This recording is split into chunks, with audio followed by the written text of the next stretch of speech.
Everyone, कैसे हैं आप सब लोग। स्वागत है आप सभी का गोल्ड गुरु क्लासेस के सेशन 2 में। सेशन 1 में हमने फाउंडेशन सेट किया था और आज हम अपने कोर टॉपिक की तरफ बढ़ रहे हैं, what and why forex. Basics को समझना सबसे ज़रूरी होता है क्योंकि यही फाउंडेशन आगे चलकर आपकी सक्सेस डिसाइड करता है।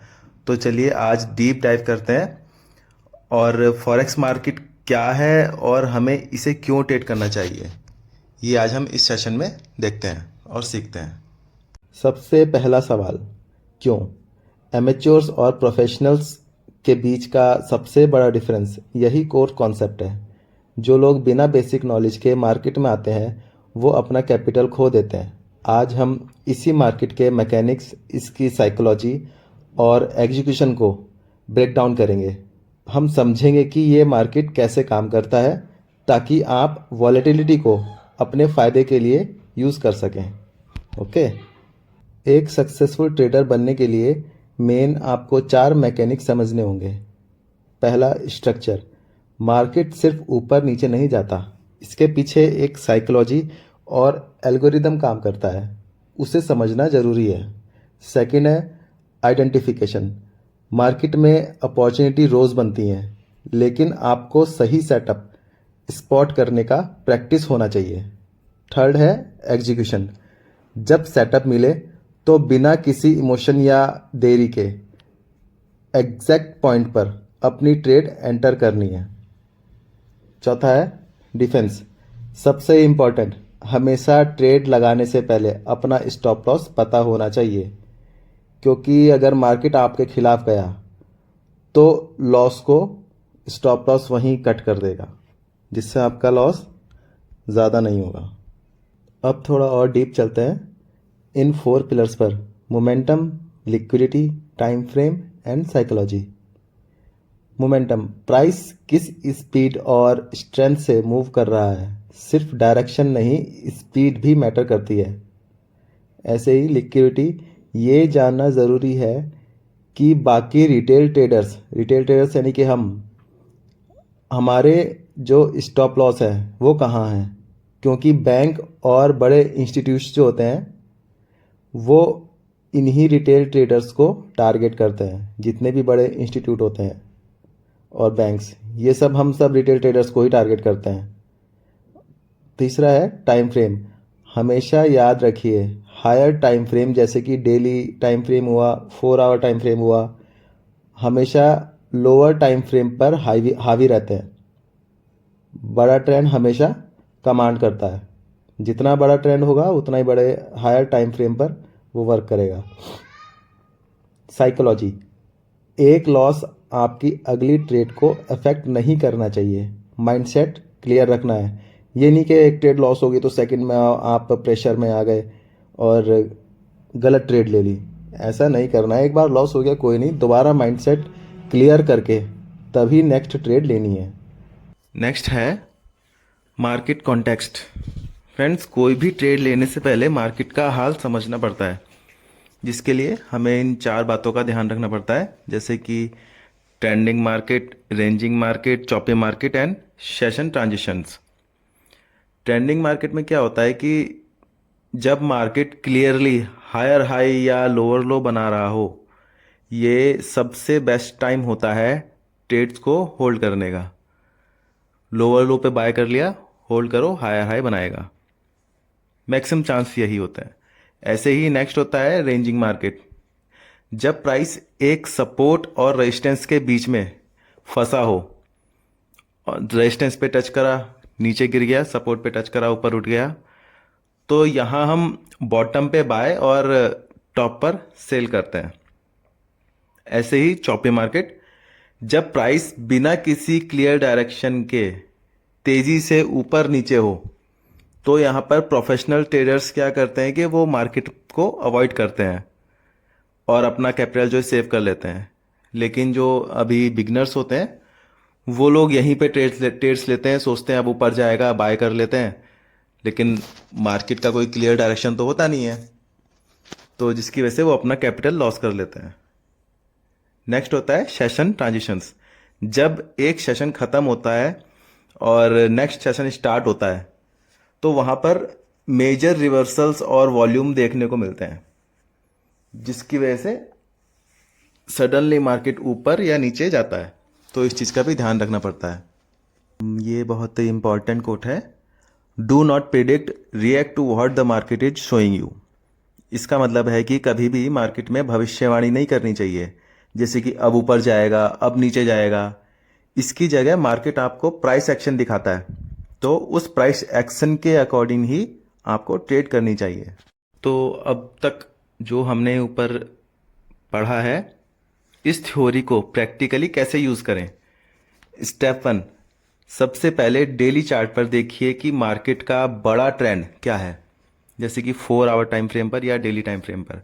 फिर स्टेप 2, आप 1 आवर या 15 मिनट के चार्ट पर मार्केट का स्ट्रक्चर और लेवल ड्रॉ करें। देन स्टेप 3, वेट करें कि जो स्टेप आपने ठीक से डिफाइन किया है, प्राइस जो है एग्जैक्टली वैसे ही बिहेव करे। फिर स्टेप 4 में क्या करना है कि प्रॉपर स्टॉप लॉस के साथ अपनी ट्रेड में एंटर करें। स्टॉप लॉस ऐसी जगह होना चाहिए कि जहां पर प्राइस पहुंचे तो आपका आइडिया टेक्निकली गलत साबित हो। ये नहीं हो कि जहां आपको सपोर्ट मिला उसके एकदम पास में थोड़ा सा नीचे लगा दिया। नहीं, स्टॉप लॉस हमेशा जहां आपको लगे कि मैक्सिमम यहां पर जा सकता है, उससे कम से कम 5 पिप्स कम से कम डिफरेंस पर आपका एसएल होना चाहिए। नए ट्रेडर्स क्या गलतियां करते हैं जिनसे आपको बचना है। पहला है FOMO, यानी फियर ऑफ मिसिंग आउट। जब मार्केट तेजी से भाग रहा हो तो लोग घबराकर बीच में ही बाय या सेल कर लेते हैं, सपोर्ट रेजिस्टेंस का वेट नहीं करते हैं। तो आपको सपोर्ट रेजिस्टेंस का वेट करना है, मार्केट को चेज नहीं करना है। सेकंड होता है नो स्टॉप लॉस। बिना स्टॉप लॉस के कोई भी ट्रेड लगाना ऐसा होता है जैसे कि बिना ब्रेक के आप गाड़ी चला रहे हो। एक बुरी ट्रेड आपका पूरा अकाउंट साफ कर सकती है, तो आपको बिना एसएल के कोई भी ट्रेड नहीं लेनी है। नेक्स्ट है ओवर लेवरेजिंग। आपका अकाउंट बैलेंस से ज़्यादा बड़े लॉट साइज यूज़ करना, लालच में आकर, ये सबसे बड़ी गलती होती है। मान लीजिए आपका अकाउंट $500 या $1000 का है और आप लॉट साइज यूज़ कर रहे हैं 0.1, 0.5 या स्टैंडर्ड लॉट का, तो इसमें आपका अकाउंट फिर एकदम ख़त्म हो जाएगा जैसे ही मार्केट आपके अगेंस्ट जाएगा, और ज़्यादातर अगेंस्ट ही जाता है। क्योंकि आप लोग क्या करते हैं कि बिना सपोर्ट रेजिस्टेंस और मार्केट ट्रेंड का जानकारी लिए आप लोग ट्रेड ले लेते हैं। नेक्स्ट है रिवेंज ट्रेडिंग। जैसे ही आपको किसी भी ट्रेड में लॉस होता है, आप लोग क्या करते हैं, तुरंत घबराहट में आकर एक और ट्रेड ले लेते हैं लॉस कवर करने के लिए। बट ऐसा नहीं करना चाहिए।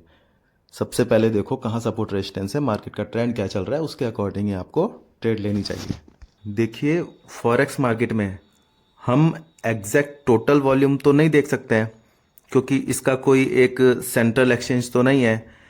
लेकिन जब शाम के टाइम लंदन और न्यूयॉर्क मार्केट एक साथ खुलते हैं, तब बड़े बैंक्स बहुत ज़्यादा पैसा लगाते हैं, जिससे प्राइस तेजी से हिलता है, ऊपर नीचे होता है। बस उस प्राइस के हिलने की स्पीड को देखकर हम अंदाज़ा लगा सकते हैं कि बड़े बैंक्स क्या कर रहे हैं, और उनके फुटप्रिंट्स यानी कदमों के निशान, जो उनकी डायरेक्शन है उस टाइम की, उसको फॉलो करके हम अपना ट्रेड जो है वो कंफर्म कर सकते हैं।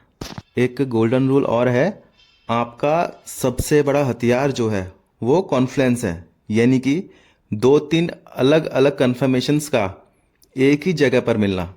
अगर सिर्फ सपोर्ट है तो ट्रेड मत लो, लेकिन अगर सपोर्ट भी है, ट्रेंड लाइन भी है और कैंडलस्टिक पैटर्न भी आपके फेवर में है, तो वो एक हाई प्रोबेबिलिटी ट्रेड बनती है, वहाँ पर आपको ट्रेड लेनी चाहिए। नेक्स्ट है हाउ बैंक्स ट्रेड। आपको ये समझना होगा कि बैंक्स कैसे सोचते हैं। हम पैटर्न्स ढूंढते हैं, बाकी रिटेल लोग क्या करते हैं, ट्रेंड ढूंढते हैं। पर बैंक क्या ढूंढते हैं, वो ढूंढते हैं लिक्विडिटी, यानी कि आपका स्टॉप लॉस। वो प्राइस को वहाँ पुश करते हैं जहाँ आप लोगों का स्टॉप लॉस लगा हुआ होगा। जब आप उनके इस मैकेनिज्म को पढ़ना सीख जाओगे, तो आप बैंक का शिकार होने से बच जाएंगे। उनके साथ फिर आप प्रॉफिट कमाओगे। कंसिस्टेंसी लेने के लिए एक सिंपल 111 रूल फॉलो करो डेली। रोज सिर्फ सबसे बेस्ट सेटअप वाली एक ट्रेड फाइंड करो। सेकंड, रिस्क सिर्फ आपके अकाउंट का 1 से 2% होना चाहिए। थर्ड क्या है, ट्रेड तभी लो जब मिनिमम 2 से 3 कॉन्फ्लेंस यानी कि आपके कन्फर्मेशंस आपके फेवर में हो। बस यही डिसिप्लिन एवरीडे फॉलो करो, आपको रोज प्रॉफिट होगा। रेड हजार्ड ट्रायंगल, इसका मतलब क्या होता है? आगे बढ़ने से पहले याद रखिए, फॉरेक्स मार्केट हाईली रिस्की होता है। ये कोई जल्दी अमीर बनने की स्कीम नहीं है। पास्ट रिटर्न फ्यूचर की गारंटी नहीं होती है। आप अपने एनालिसिस पर बस भरोसा रखिए, पर हमेशा अपने कैपिटल को स्ट्रिक्टली बचा के चलिए। आज का आपका होमवर्क है, अपना ट्रेडिंग व्यू ओपन करें और जो कॉन्सेप्ट्स आज सिखाए गए हैं उनको पिछले चार्ट्स पर जाकर बैक टेस्ट करें। ऐसे ही 20 के आसपास एग्जाम्पल्स आप ढूंढें और उनको अपने लॉग में लिखें कि मार्केट में वहाँ कैसा रिएक्शन हुआ उस जगह पर। जब ये प्रैक्टिकल काम पूरा हो जाए तभी आप थर्ड सेशन की तरफ बढ़िएगा। ओके, तो आज आप सभी का सेशन 2 कंप्लीट हुआ। रिवीजन करते रहिए और नेक्स्ट सेशन में मिलते हैं। तब तक के लिए bye bye and thanks for supporting.